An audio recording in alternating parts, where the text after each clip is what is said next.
This may come as a surprise to some of you, because even though I am Spanish, I don't speak the most or the best Spanish, right? So now that we've cleared the air with that, earlier this week, I'm putting the baby into the car, and as I'm doing so, I'm speaking to him in both English and in Spanish. And somebody who's passing by overheard and listened and, commented on the baby and how great it was that I'm teaching him both English and Spanish. So, I said thank you and went about the rest of the day. And as I'm driving off, I'm thinking about it. I want my boys to speak more Spanish than I do. There's no doubt about that. And what I'm doing them is teaching them what I know. And that's when it dawned on me. I'm not qualified to teach them the Spanish that they need to learn to get ahead of others in life, right? Everybody talks about having a second or third or whatever language is going to be really beneficial, and we know that to be true. I'm not the most qualified person to teach him or them Spanish. Am I more qualified than others to teach him? Yes. Am I as qualified as my wife to teach him? Hell no. See, she understands and speaks fluently, way more than me. She is way more qualified to teach him to speak Spanish fluently than I am. And that's why I'm sharing this message with you. Be careful who you're listening to.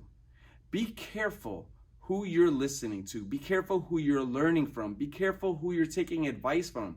Because you may know them, you may love them, you may appreciate them, you may have the utmost respect for them, but they may not be the most qualified to teach you or help you or advise you in whatever it is that you may be asking them for. For example, y'all know I'm a trainer.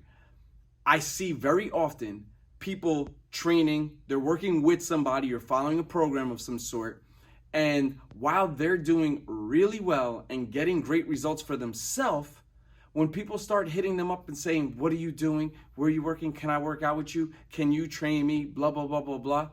Some of them take those people on as clients. Now, is it a cool business move? Yes. Are they going to maybe make some money off of it? Yes. But they're not as qualified as somebody like myself, or another trainer, or online trainer, or whomever, somebody that knows and understands way more than they do. Can they teach them to do the same exact exercises that they did? Yes. Can they teach them to lose the amount of weight or gain the amount of muscle or whatever it is?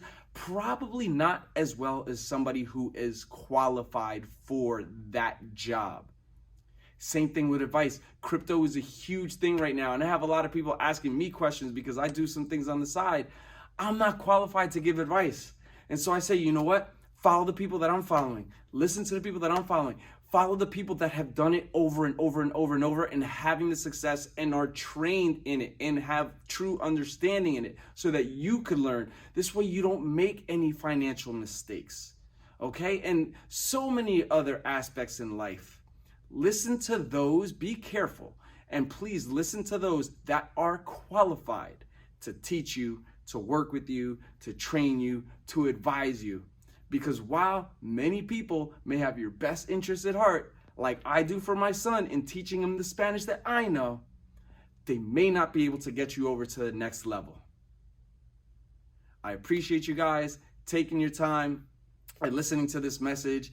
If it's for you, hey, awesome.